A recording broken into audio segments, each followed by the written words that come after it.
ko, bakasyon lang ang pinunta ko dito ng isang buwan. Akala nyo rin, di ba?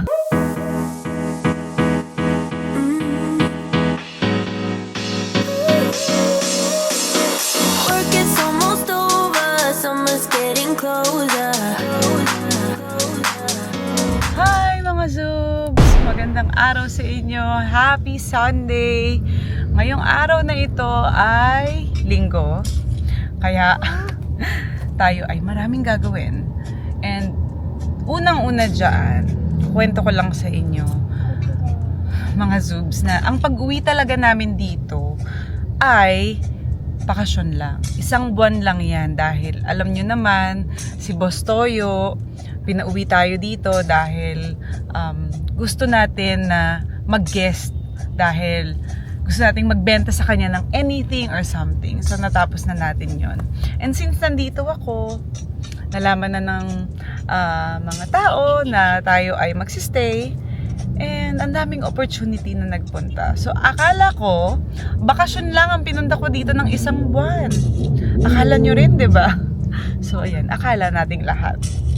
And since I think I'm staying for this another month or so, hindi pa natin sure, may mga kailangan tayo syempreng isang alang-alang. And una na dyan, itong pupuntahan namin, ipapakita namin sa inyo kung saan tayo papunta ngayon dahil mag-check tayo. Dahil ito ang sa tingin ko na pinaka-necessity na kailangan kong gawin. Kaya, surprise kung saan tayo ngayon pupunta.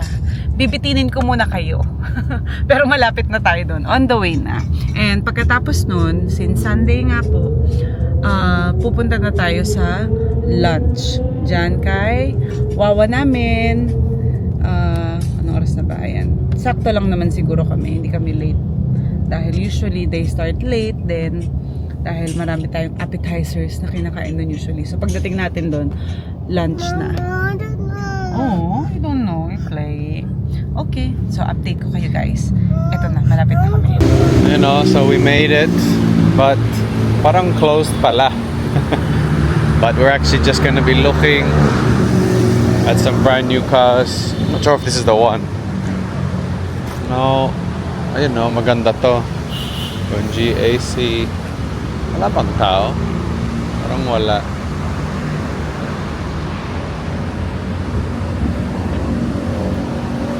So we're looking for a family car, guys. Maganda yan. Pero parang masyadong malaki. So this is the GS8. Ano to? Oh, maganda din to. Pero parang close. So yun, I like this one actually. This is really nice. This is the GS8 din. Same pala. Ayun, maganda yan. Parang that's the one there, guys. I don't know if you can really see it, but this white one, I think that's the one that we are looking to get. So, but we might try and get another color, or the one there at the back. That's the M8, or is that the M6? Pero mas mura yung M6. Yung M8 medyo mahal, so parang out of budget para sa amin.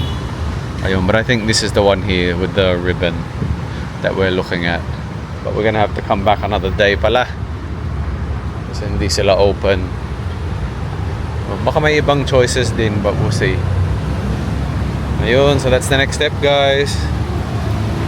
Moving to the Philippines. Right now we're driving a GAC. And, maganda eh. Nako guys, it's a prank. Sarado pala. Nakita ko kasi sa Google, open. So siguro sa ibang araw na lang. Or tatry kong mag-research ulit kung ano yung bukas today. So yan po, tama. Bibili kami ng sasakyan, kung ano lang yung kaya ng budget namin for now. Dahil since yun na nga, mag-i-extend tayo, kailangan natin pinakauna is na kotse para hindi na tayo manghihiram or magre-rent kasi ganun din halos yung gagastusin.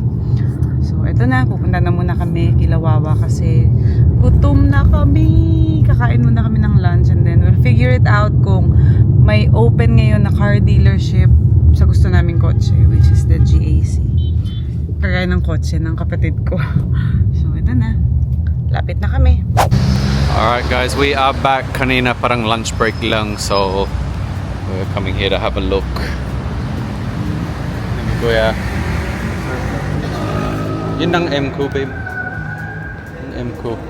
Tapos yung M6 sa tabak. Ayun, ang ganda yung interior. Ang ganda. And this is the M6. So this is another car we're considering. Ano, bucket seats. Ayun, para okay naman to. This is the M6. It's like, it looks like an Avanza but a little bit bigger. This is GN6. Ayun, have a look. This is 7-seater, no? Yes, ako. Have a look inside. Ayun, leather seats. Naka-update seat na rin po. Ang daming room, oh.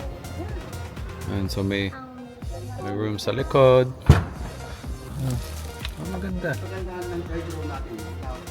Tapos may sunroof. Same lang naman ni M6. Ang pinagkaiba lang po, Yung cargo. yes, na Ang kaiba ng ng transmission, naka-dual clutch na po sa M6. This one maganda. Gusto ko to. GS8.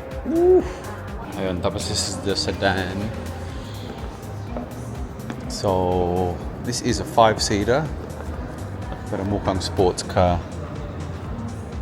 Tapos may ibang variant dyan. I don't know, but this right here is the nicest. So this is the one that I sat in the vlog with my friend. This is the M8. Sobrang maganda to. So, can give you a tour this time. Kasi last time nasa car park lang kami. Ang ganda. Tapos yung chairs dito, may massage chair. Woo! Ang ganda din to. You like it? You like that car? That one? That's the massage chair. So there's some controls there, and then it sits back like a bed. Yan na lang? You want that? You want that one? You want this one? You like this one better? Ay, maganda yung interior talaga. Grabe, sobrang futuristic. Ang laki yung space. Tapos may USB sa baba. And it has all these different light things set up. Me and Aliyah, King. Can't see Mimi, but we're just checking out the sedan version. I want to drive that. Yeah. I want to think I want You got to get a license first, babe. to drive it. Yeah, and I'm not gonna let you drive here. I have a license. I'll get you. You have to learn. You have to go to driving school. You have to learn. Yeah. So we're just checking out this one. This is the sedan. It's really, really nice inside. What's different is it actually has a gear stick. The other ones have a paddle. So yeah, maganda. Do you like this one? Which one do you like the best? This one. Yeah. So this is the car that we're looking at, which is the M2. Maganda. It's like Len's car too. Pero parang mas malaki, mas maraming room. Oh, mas upgrade. Can I get the front? But don't touch any of the things, please. Oh, ang ganda, oh. You like it? I can reach the floor. Ang ganda yung interior. Look to the other. Okay. Mimi wants to look at the other cars. Ayun, so we're here inside the M2, and this is the upgraded version of what Len has, and it's quite spacious, to be honest. It's a lot more space than the what variant is hers? I forgot what the variant is of hers, but yeah, it's really, really nice. Tapos may big screen dito. Yun, may big screen. Tapos medyo same lang. I'm hoping that this is wireless, because that would be really, really handy. That's a phone holder. But I think it's a wireless charger, baby. Ayun, maganda. I really like this whole like leather thing going on, and the different Dad, trim whenever you here. have coffee, you just put it in here. Yeah. I'm always driving with coffee, diba? Yeah. You like this car? Yeah. But how do you nice. move the car? Well, I can't move it because I don't have the keys, babe. Like, how do you move it if you had the keys? Well, with the accelerator, diba? But like, where's the thing you go like put back? This one. It's the same, diba? Yeah, don't It's touch like a it though. Jemmy. Yeah. Alright, let's go out. Ang ganda. Alright, we just made it here to UP Town. So we gotta kill a few hours until we see Tito Eruption. It's time para tayo ay magpa-nails ulit. Kaya halika na mga zoo. Sakto na tayo dito sa Ayumi. Nandito ako ngayon sa Katipunan branch nila sa UP Town Center. Kaya tara na.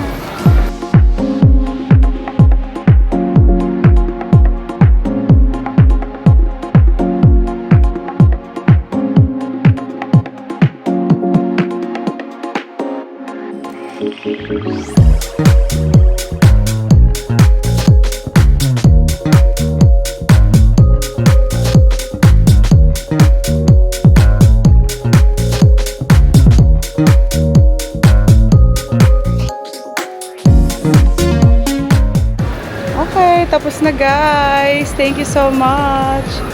Ayumi. Yan. Bago na to guys. Ano ba? Ayan. Kamay lang yung pinatapos ko. So bago na yan. Bye Ayumi. Bye-bye. Thank you. Dito na kami guys sa kotse. Ngayon naman ay pupuntahan namin sila Eruption. Magbibigay kami ng mga pasalubong kasi nung huli kaming nagpunta doon, hindi namin nadala. So bibigay namin sa kanila yung mga pasalubong namin na chocolate from Tito Paul at saka yung mga pinabili niyang caramel din sa akin. Actually yung iba doon nakain na ni Mimi. Sobrang tagal na doon sa maleta ko. Sorry naman, pero huwag kayong mag-alala dahil marami pa ang babalik at darating na caramel soon. So, nandito na kami sa Katipunan. Malapit lang kasi yung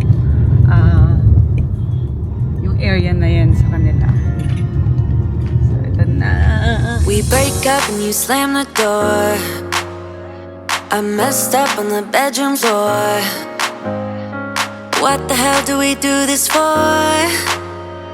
I push you out but you come back. That attraction, we can't fight that. Oh, keep telling myself that I should let go, but I hold on. And oh, keep telling. We're home na. Ayan, sana guys, mapagpilian na namin yung magiging kotse namin. Makapili na kami ng pwede namin gamitin. Hindi naman namin gusto yung sobrang luxury. Gusto lang namin yung talagang magagamit namin na magiging komportable kami. Kaya ipagpipray natin yan kung ano yung magkasya dun sa budget na nakalaan. And then, thank you kay Husky kasi si Husky Edna, siya yung minute natin na kanina na nakilala lang po namin din sa pagla-live natin sa Facebook at saka sa YouTube. And finally, from then on, na-meet na natin siya. At alam niyo ba na taga-Australia siya. Tapos sa Pilipinas pa talaga kami nagkita. Napakagaling ng tadhana. The irony of life. Nakakatuwa. So, ayan mga Zoobs. Bago ko i-end yung vlog, gusto ko syempre mag-thank you sa lahat ng ating sponsors. Thank you so much. Good night.